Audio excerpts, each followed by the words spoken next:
Hi, Kathryn here with Handmade by circleartdesigns.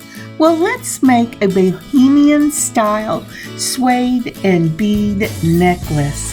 Now, when I got my October Bargain Bead Box and saw these beads, it just cried out for suede, leather, and these beautiful beads. Isn't this beautiful? So let's turn our eyes to the mat and give thanks. So as I turn my eyes to the mat, I see my lovely piece of glass, and it does say, give thanks to the Lord. And so as I was thinking about it this morning, it made my soul happy to know that I was going to be working on getting this film edited. And I was giving thanks to the Lord and saying, what do I want to share with you all today? And the thing that I want to share is the gift of laughter. I am so thankful that I have friends in my life that I can get together, and I'm giving thanks to the Lord for getting together with them and the gift of laughter. We went to choir rehearsal last night, and it was wonderful, but there was such a joy that bubbled up. We were just laughing. We were serious, but we were still laughing and giving thanks to the Lord for just being together. Who brings the gift of laughter into your life? All right, let's turn our eyes to the mat. So for our first November project, we're going to pull out these Jesse James mix. This is the mix Sparkle and Shine, and it was gifted to me, and it will go beautifully with this October Bargain Bead Box project. Look at these little nugget beads. I got 4 of those. The beauty of these little things is they're just full of stuff, and I'm always surprised when they show up. My daughter buys some every now and then, and she passes them my way. But look at all the pieces you get in that sparkle and shine. And I just love these. A lot of these I will be using in this project because the central focal for this necklace is silver. And it is a beautiful Bohemian style bead. And I'll show that to you in just a minute. But also it has these gorgeous lampwork beads in a beautiful black with a gold sparkle. So this will be a mixed medium necklace, but I wanted to show you everything that came in this Jesse James. The last time I looked, it was still up, and it is again the Sparkle and Shine mix. And I just love it. I will be using some of these in other projects, but since I was opening it, I thought I would give you just a glimpse of everything that is in it. And these are the little white and crystal beads that come with it. And I will not be using them for this project, but I will be using them for next. And so we're going to pick up the things that I'm not going to use in the necklace. It doesn't mean I'm going to use all of these, but I really wanted to give you a quick look at this at this mix. It's not a mixture. I'm not baking a cake. All right, so let's put all these away and we'll use them again. And one more time, it is the Sparkle and Shine mix from Jesse James. Now, on to let's get this out of the way so we can go ahead and pull the beads from our October Bargain Bead Box. Now, for the October Bargain Bead Box, there we go. Isn't that pretty? As I said, this is, I believe, 4. And from that October Bargain Bead Box, we will be using the 13 by 10 black onyx in these beautiful barrel beads. I just love these. They are so pretty. They're a nice weight. They'll make a nice chunky necklace whenever we get this all said and done. And let's see, next up. Okay, these, again from the October, they have one that is a midnight moon, and it's type 13, and that is the beautiful Bohemian bead that will be our focal. Now look at that. Isn't that gorgeous? I just love that. And then the other one that we have is the 2 pieces of the black and the glowing, and it has that beautiful, beautiful gold in it, and that's what made me decide to go ahead and use a mixed medium. And then we will also be using the Midnight Black from the medium weight from Soft Flex. I'm going to pull out my crimps, and I'm going to pull out some of my wire guards. I'm going to need some little bead leather caps to go on my suede, and I've pulled out 2 bells. I'm not sure which ones I will use, and there's my little wire guards. I did pull out oh, this is a suede. Isn't that pretty? I just love that black suede. I'm almost out of it.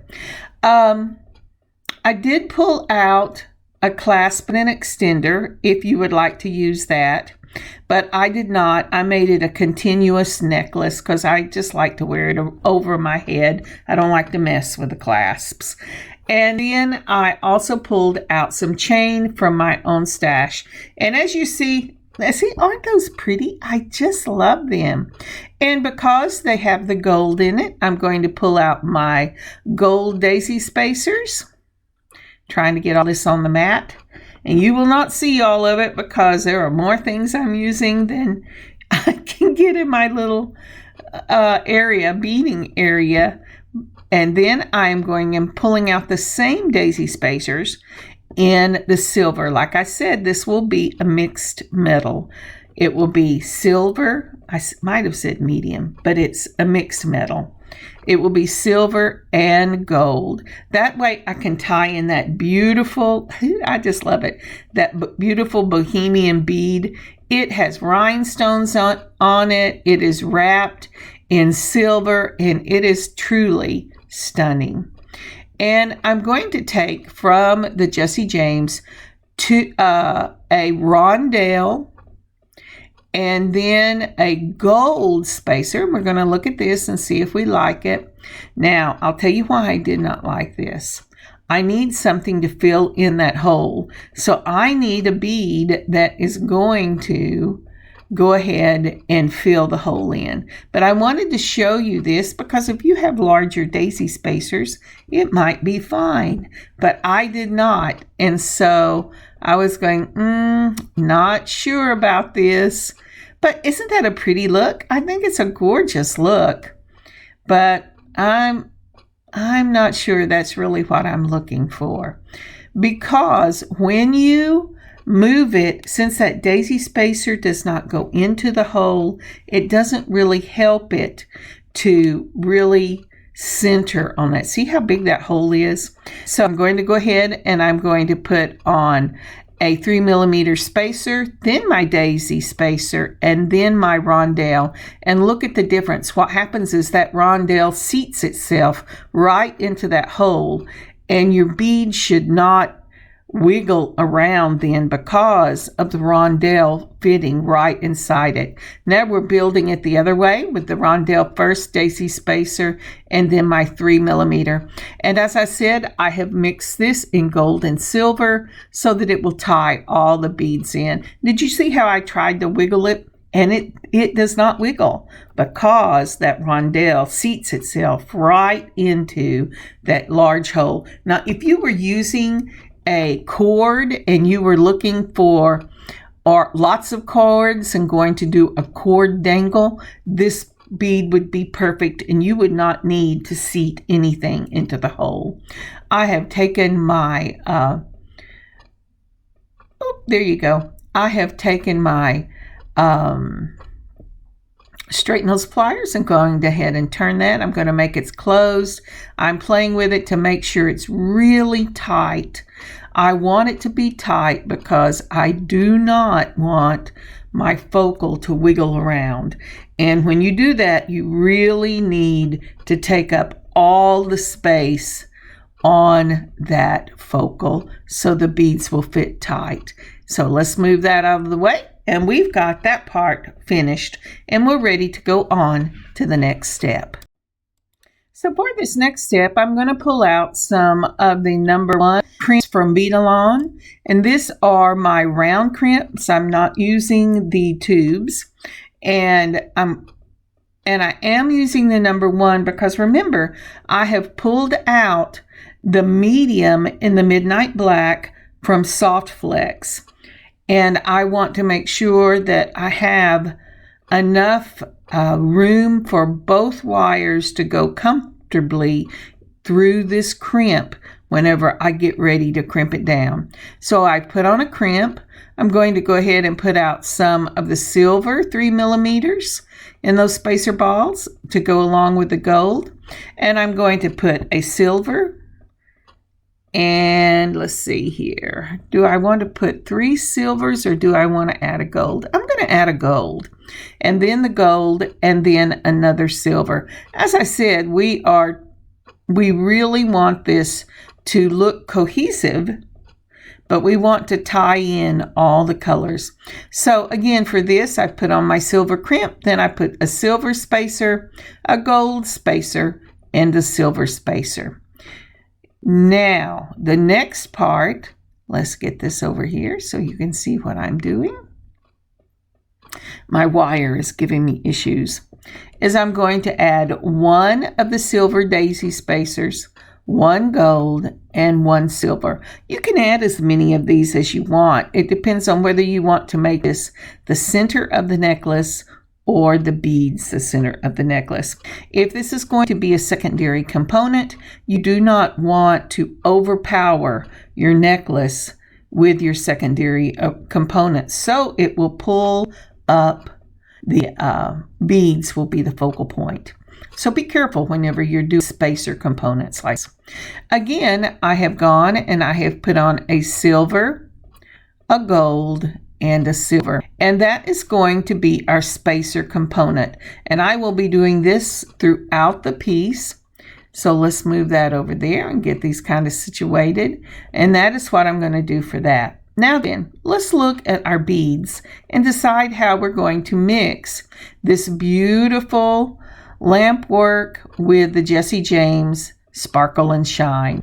Now, these 2 beads that I have pulled are about 10 millimeter, and they're in a heavyweight silver. These are nice, solid beads, and that's going to be the center of my piece. Next, I put that beautiful midnight lampwork beads, and now I'm just kind of playing, trying to decide how I want this to look. I do not like the nuggets with these. I have played with those nuggets. I thought, well, they're kind of the same shape, but then it overpowers my lampwork beads, and I do not want anything to overpower this. So I'm going to pull those beautiful barrel beads and that onyx for the component that goes after those beautiful lamp work, and I'm going to put one of those 8 millimeter pearls right in the center of it, and I'm just kind of laying over to the right side all the beads to make sure I have enough to do both sides of the necklace. You remember whenever the Lord said you had to prepare and count and make sure that before you start a job you have everything you're going to need? I wish I could remember where it was. Well, that's what I'm doing here. I'm counting. I'm trying to make sure that I have everything I'm going to need for this. Because when you're using the different mixes, it's a little hard to know that you have enough beads. And if I want to make earrings later, I want to be able to set some aside for that. I am not making earrings in this piece. So as you can see, that's going to be real pretty with that Bohemian style focal. And so I have whatever I'm going to do with the lamp work. I haven't decided yet. And that's another lamp work bead at the top, but it isn't a silver, but it's a green silver. So what I'm going to do is pull the nuggets from Jesse James and then another one of those 8 millimeter pearls. So we're going to start at the far end. I'm putting the nuggets on. I'm making sure the large end is with the pearl. And the first thing I do here is I put on a nugget, a pearl, and a nugget, and bring it down to my spacer component. Now, in the finished product, I decided to pull some of the dyed agate from the October Bargain Bead Box in the black because I wanted each of the components to be that, and I'll show it to you a little later. But the silver and the pearl are beautiful.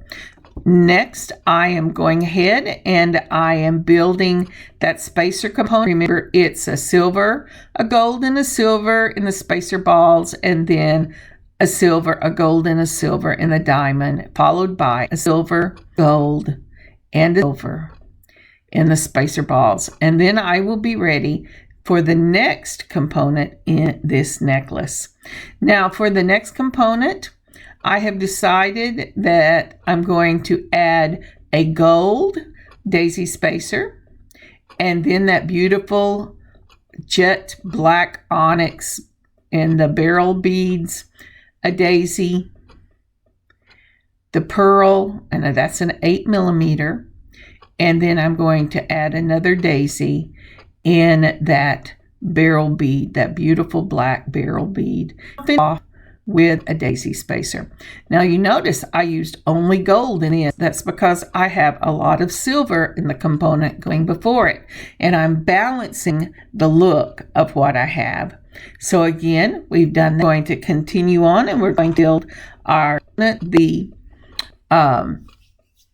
spacer component. Now that's if once you see this and begin to see it build, if your component, that your spacer component, because that will be what you have the most of in your necklace, is overpowering your beads, don't be afraid at this stage to just take it off and try again.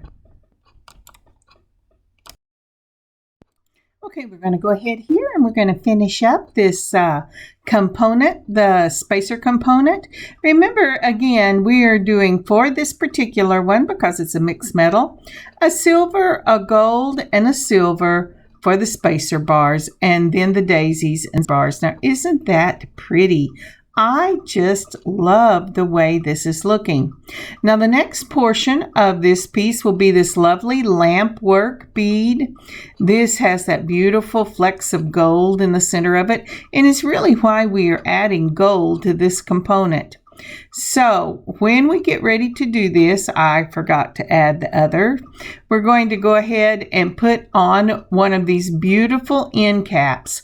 I wanted something that would go with the shape of the bead, and even though the lamp work bead is beautiful, a lot of times the hole that you're beading through has issues. It's uneven or something like that. So I always try to use bead caps when I am putting on one of these lamp work beads. Now, when I'm through with that, I'm going to continue on with the spacer component that I've been doing with the silver, gold, and silver, and pull it down so that you can get kind of an idea of what this is doing. Oh, made a mess. You know what I did? These little beauties have holes all around them. They're filigree, and I got it in the side. So when I pulled it down, I looked at it and I went, what is wrong with this bead cap? I didn't see that the lamp work bead was wonky. Now look at that. Isn't that pretty? And it just finishes off the ends. I believe I got these filigree end caps at a bead show I went to, but I have seen them on Amazon, and I'm not sure if I've seen them anywhere else, because I got a wonderful little sack of them. So now I'm pulling out some filigrees in those teeny tiny little gold bead caps. These are a flatter bead cap, and I want to add some gold to those hefty little metal beads that I got out of the Jessie James Sparkle and Shine mix. So I'm going ahead and finishing off my spacer component so I can put on the next set of beads. And like I said, whenever you see your necklace, this spacer component is really important, because you put more of it on than anything else on your necklace. So you want it to be beautiful. You want it to have a statement, or to make a statement, but you don't want it to draw attention away from your beads. Now, isn't that lovely? I just love that.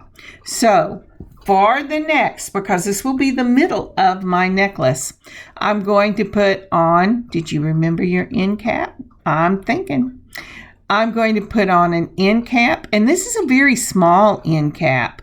This is like a 4 millimeter, and on these big 10 millimeter heavy metal beads, but I wanted to add just that touch of gold. And so I have the spacer with silver, gold, silver. So on the other side, after the bead cap, the bead and the bead cap, I'm doing another silver, gold, silver. Would I have liked to go with the gold first? Yes, because I'm adding gold to this piece. But I wanted to continue with the pattern that I had used.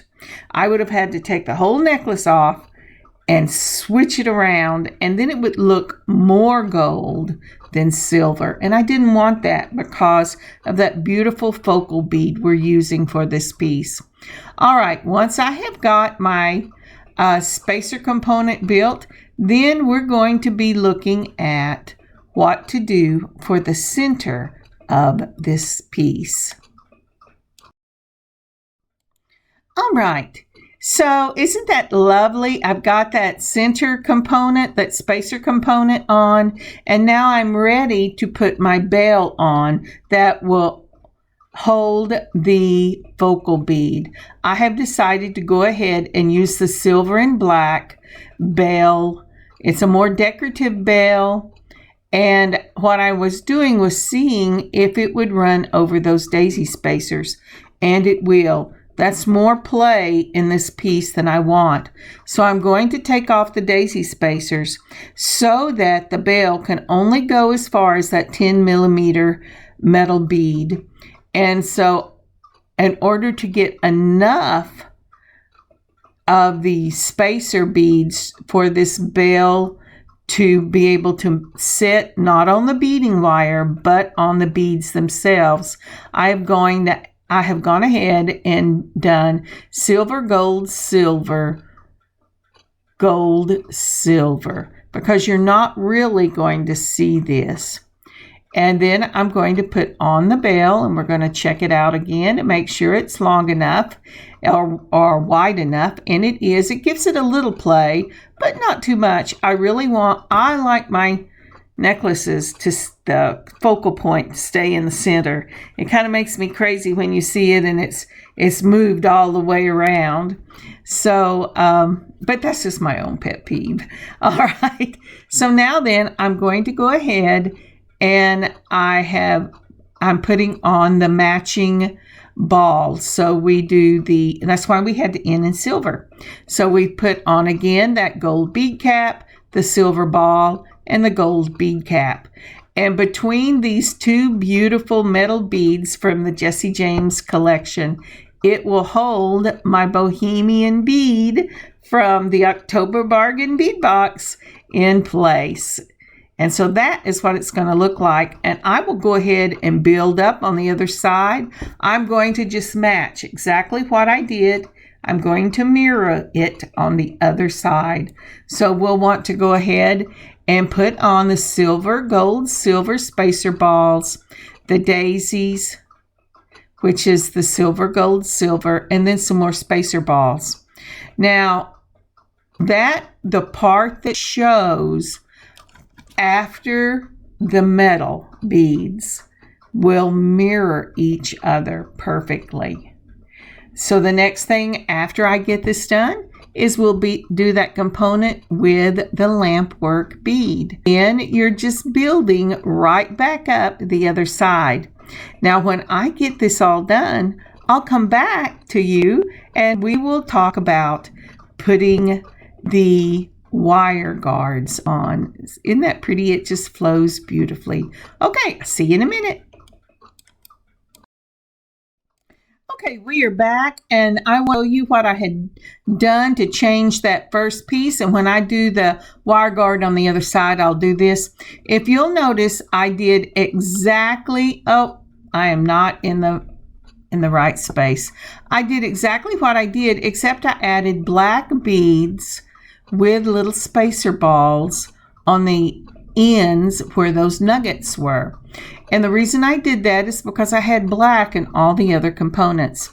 These are the 6mm black that came in the October Bargain Bead Box in the dyed agate. And that's what I've used for these. So I have an 8mm pearl and a 6mm in the black agate. All right, I have put on my crimp and I am going to go down through the wire guard, around and back up to go to the crimp. Oh, that's not right. I got so excited to show you what I'd done on that end. I forgot to finish our last spacer component. So we're going to have to go ahead and put on that spacer component, which is silver, gold, silver in the 3mm spacer balls, then the 3 daisies, and then some more of the silver, gold, silver. I get excited. I forget to look at what I did on the other end. I went, oh, I got to tell them where I added the agate. And then I forgot what I was doing. Okay, here we go. So we've built this one. So we will begin with the spacer component and we will end with the spacer component, just like that. Now it is ready for our wire guard.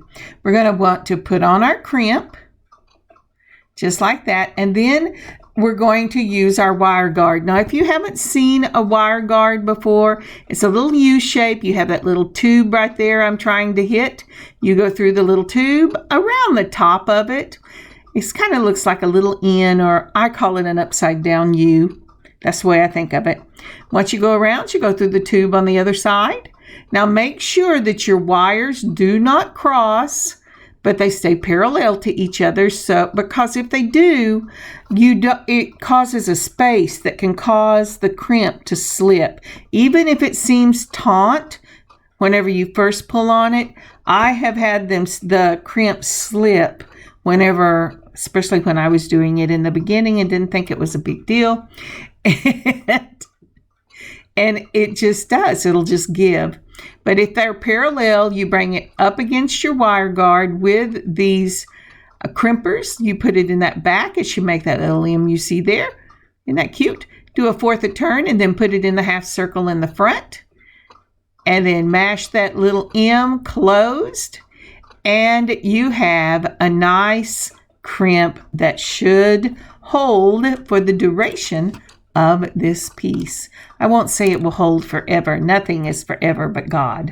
But so it'll hold. All right. So now I am moving my spacer balls up into the wire that's left. I like to leave a little bit of tail, and I've put it through the daisy as well. And now I am moving that tail away from my beading wire, and I'm going to crimp it right up against the daisy spacers. Now, to do that, you have to put the back of the crimp, your flush cutters, up against where you're cutting it, the bead. And that one is done. I'm going to cut it away, and then we will do the other side, and this is a finished piece. Now, isn't that pretty? I just love that. Oh, but sorry, I got ahead of myself. I cut the wire away from the spool, and then I forgot that I hadn't done the other end. So we did the first end, and we're doing this in the same way. The only difference is you don't have as much play because your wire isn't still attached. So give yourself a lot of length when you are doing your second end. It will make your life simpler. When I was younger, I tried to save every piece of wire that I didn't need to use, and I spent a lot of time trying to get it to go around the crimp, around the wire guard and through the crimp and through the beads, because I had not given myself a long enough tail in my desire to save product. So give yourself enough room. All right, so I've checked to make sure there's no gaps, that it's real loose, but that it's loose, but not, how can I say that? that it is loose, but it has no gaps. You don't want it to be tight because then it will buckle and it won't have any movement. But once you've checked the whole length, then go ahead and put it in the back of your crimper. Make that M. Check the M, make sure it's done. Put it fourth turn into the front and then close that M up. And again, pull your tail away from your bead so you don't cut your beading wire. You just want to cut that. Put the flush cutters right up against your bead so that it cuts it even with the hole. And now the beaded part is finished. Oh, did you see that pointer finger? I just did these nails and they are already chipping. I must not have let them dry completely before I started work. All right, so next up, what we're going to do is we're going to go ahead and finish up.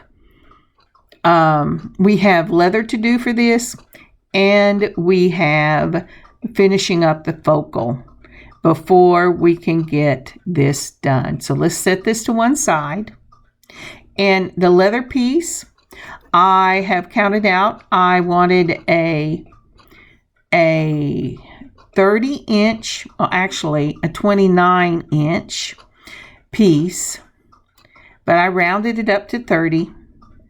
My beaded section is 15, so I am adding to go 29. I'm going to add 14 inches. Oh, I broke my little spool. I really love this. I got this off of Amazon. It came in a black, a buckskin brown, and a chocolate brown. And I've just about used all the black up, but I really like it. Also, these little bead caps. These are little round bead caps. And I use them all the time with this square leather. You have to make sure that you get enough glue into the bead cap that glue is going to harden into a plug. I have done it two ways. I have put my Gorilla Glue that dries clear into the bead cap itself, and I have put a nice glob of it onto my leather and then filled it with the Gorilla Glue. But I also put a little bit of super glue in this, and I use a super glue gel. And the reason I use both is the super glue, even though the gel is forgiving and you can take it on and off, it dries quicker. Therefore, I have a super glue that will dry quickly. And then I also have the Gorilla Glue that takes about 24 hours to be completely dry. Now, the trick to all this glue is not to get it on your bead cap, except on the very end where you can control it better. So I'm going to have to, let's see here, take that off because I forgot to add some super glue. And I'm going to go ahead and take the little piece and I'm going to add it if I can get it to come out, because I'm almost out of this one. And I'm going to fill up that little bead cap, and then I'm going to put this back on. Now this will be a continuous necklace. I am not going to put on a lobster claw. If you want a lobster claw, you can clip this right in the middle and put 4 end caps on it and then add a lobster claw in your extender. But I'm going to go ahead and do the other side, and when I get that done, I'll see you in just a moment. So we're going to go ahead and let that super glue dry, and then the Gorilla Glue will dry overnight, but we can use it when the super glue sets. Now these are those 6mm dyed agate, and I'm using the daisy spacers, the pearls, some chain, and from that Jesse James, we have that faceted teardrop and some faceted rondelles in the silver. I guess it's a gray silver. So let's go ahead and we're going to work on the bead endings for this dangle for the focal. And I have put on a gold 3mm, a gold daisy spacer, that 8/0 in the pearl, And let's see, let's try it this way. And then I've put on that lantern bead that came out of the Jesse James bead mix. I'm trying to decide which way I like this better. Let me see here. Okay, so that's what I'm going to do. And we're doing a turn down loop, which is just little turns all the way down till you hit your bead. And that makes a really tight bead there. So let me get a picture of this to show you. So this is at the very bottom. We've done the first of the two shorter ends for this 3 chain dangle. And I have put it on a 24 gauge so I can do the turn down. You can do turn down with 20 gauge. It's just a little stiffer. But when I'm using the 20 gauge head pins, I like to do the turn downs. You have to get at least 2 to 3 loops on it so that it is secure. I started out with that silver lantern bead that is on from the Jesse James Sparkle and Shine. Then for my own stash, the gold daisy spacer. And then from the Jesse James, that 8mm pearl that we've been using. 8mm pearl we've been using. Then another of the daisy spacers. And then a little of the 3mm gold spacer balls, and then I did the turn down curve. Now when you're doing that turn down, you hold the end of your head pin to where, in your straight nose pliers, where there's no wire sticking up out of the jaws of the straight nose plier. Anything that sticks out is going to point up like a sticker, and you don't want that. And then you do teeny tiny little turns and just keep turning till you get it all the way down till it's tight up against your beads. And that will hold it as a tight single unit. So that we're going to do 2 of those. And then I'll show you the one for the center. So I'm going to use the longest of this 24 here. If it doesn't work, I have some that are just a little longer in my stash. I'll just have to pull them out. I've started off, I'm checking on the hole for this teardrop. And I want to put a gold on, then the gray silver, and then I tried this black agate. Let's see here. And you know what? I'm not sure I'm going to have enough room on this one. Let's try it one more time and I'll let you know. I thought maybe I didn't get the biggest one. But again, we're going to try the black agate on the top. And this time I have tried a rondelle, that faceted rondelle on the bottom. And you just cannot turn this. This is not going to work. I'm going to have to get out something longer. So let me pause this and I'll see you in just a moment. All right, here. Let me see. Get this out of the way. Go pick up these up. Now this is a longer. This is about a 2.5 inch in the 24. And it's a little too big, but I don't have anything that's in between. Sometimes you just use what you need. I'm going to go ahead and put that gold spacer ball on. I'm going to put on that faceted teardrop and then the agate in that pretty, that's such a pretty little bead. Okay, let's get this where to go. All right there. Okay.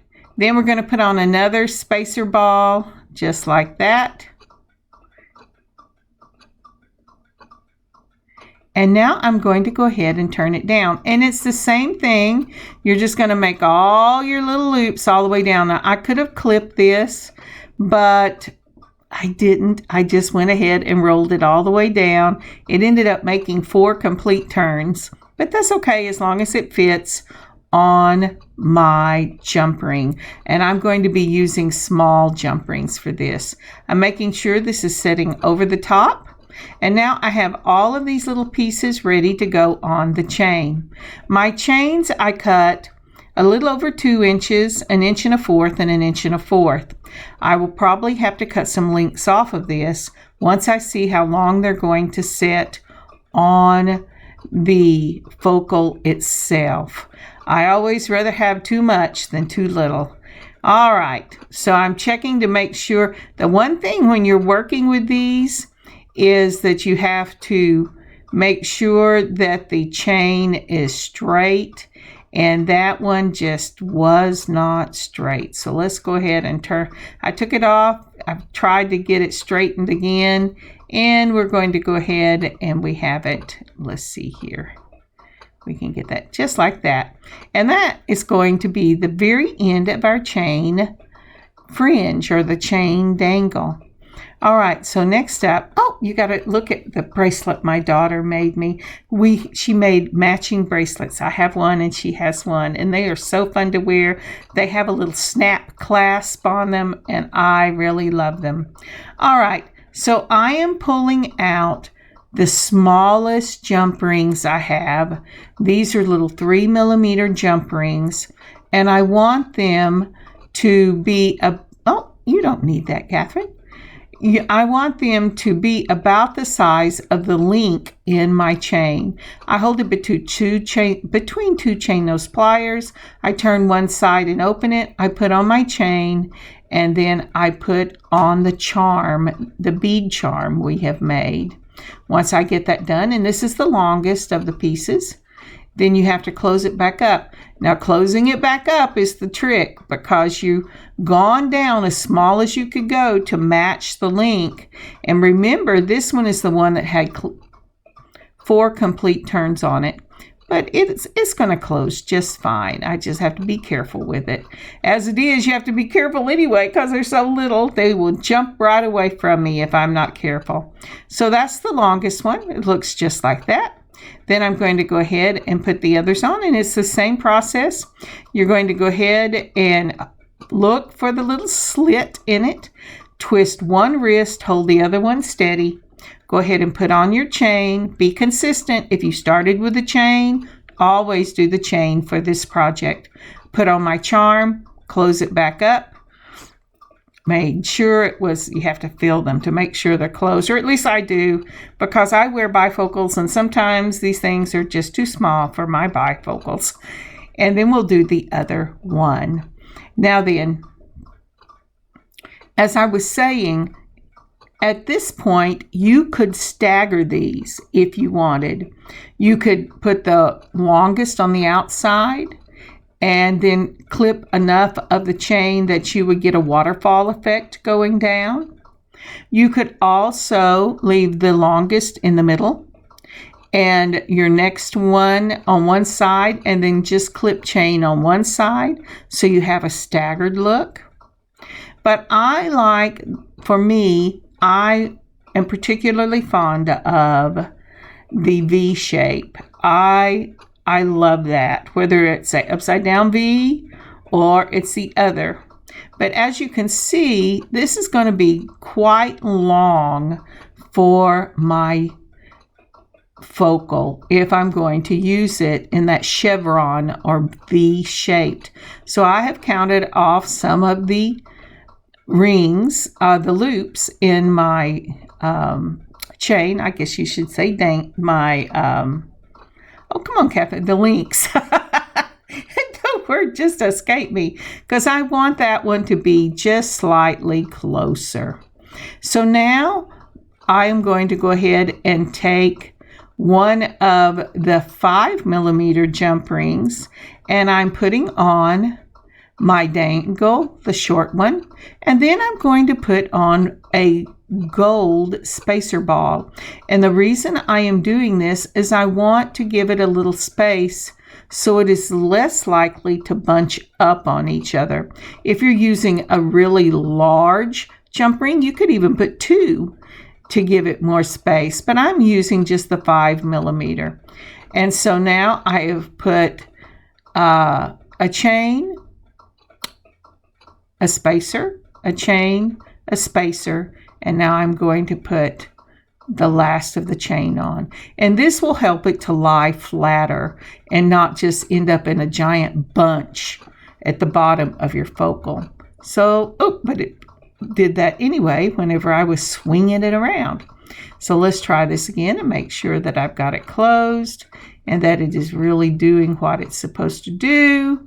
And then we can go ahead and add it. But when I laid it down, I noticed that I had not put my focal on, and I needed this to go on that particular piece. I would have had to add another jump ring. I get ahead of myself. I get distracted. A dog will bark. Somebody will walk through where I'm working, or the doorbell will ring, and then I forget where I am. But right now, I'm going ahead and I'm rocking this only one side so that I can get that really closed, filling it to make sure it's not rough. And then this is the finished focal. Now then, I am going to go ahead and put it on my necklace, and I'm going to do that with another jump ring. And the reason I am is because actually I have to use 2, and I'm actually going to use 3 because I want my dangles to lay flat on my chest.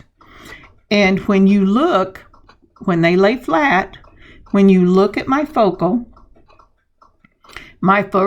is in a vertical and my necklace is in a horizontal. So it's going to take 2 jump rings for this to lay flat on my chest to make sure both of the pieces are in that horizontal space. So I've gone ahead and I've opened 1 jump ring and put it on. Let's go ahead, or maybe I didn't. Maybe I just thought I did. I dropped it while I was talking. All right, so we're going to open this up, and this is the smallest of my jump rings, and I'm just adding that to the bell itself because I don't really want to add more length than I need because this is already a long piece.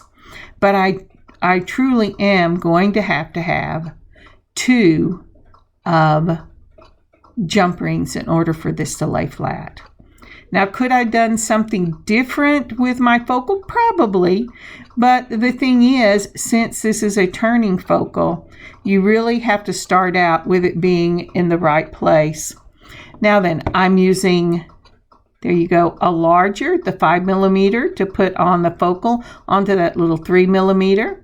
And I could stop right there, but if you've seen many of my pieces, you know I'm a 2 jump ring person. If I'm using the heavy duty gauge jump rings, I just use the 1. But a lot of times, whenever I am using these thinner jump rings, I do add 2. I find that if one gives way, the other will hold it. And you especially want this to be held because you're looking at glass, beads, and gemstones. And you really don't want to lose your piece by having it fall on the ground and you not notice, or fall and break. All right. So I'm going to go ahead and get out some more of the little jump rings. We've gone to the very end of the beaded section, and it is time. Let's see, what do I want to do? It's time for us to go ahead and put on our leather. Now, one of the things I forgot to say, make sure when you put those end caps on that your circle, the part that you're going to be joining, is the same direction on both bead caps or end caps. So I've just opened up a jump ring and I put 1 on. Excuse me. Then I'm opening up the other jump ring and I'm going right back in to the space I had just done, and I'm going to put a double jump ring on this. You have to be careful not to go between the jump ring you've already put on or go to one side of the jump ring on one end and one side on the other. You want them to lay just like that. And I'm going to do the same thing to the other one, and I'll see you in a minute.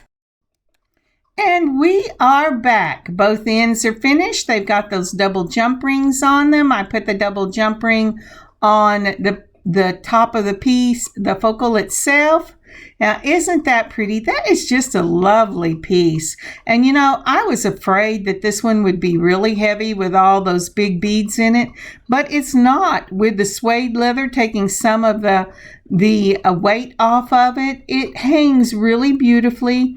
I have to tell you, I've already worn it twice to church, and I'm looking for opportunities to wear it again. I love this boho look, and it is just gorgeous. And of course, it is a piece you can pet. If you're like me, you like to pet your pieces. It is a very calming effect, and I just love this piece. I hope you love it too. Look around in your own stash and see what you have. Do you still have these beads? Have you done anything with them? If not, you should pull them out. Any of these large, overpowering beads would be beautiful in this type of necklace. It is just so much fun to make and to wear.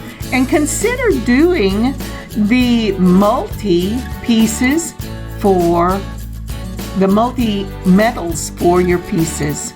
And here are some pictures. Thank you so very much for joining me today. I have really enjoyed designing this bohemian style suede leather and bead necklace, especially with that gorgeous bohemian bead focal with the chain tassel coming off of that. It is just gorgeous. I really do hope you make one of these for yourself or for a friend. Christmas is coming up, and handmade gifts are the best. God bless you. God keep you safe this weekend, and may you have an amazing beading adventure of your own. Kathryn, Handmade by Circle Art Designs. God bless y'all.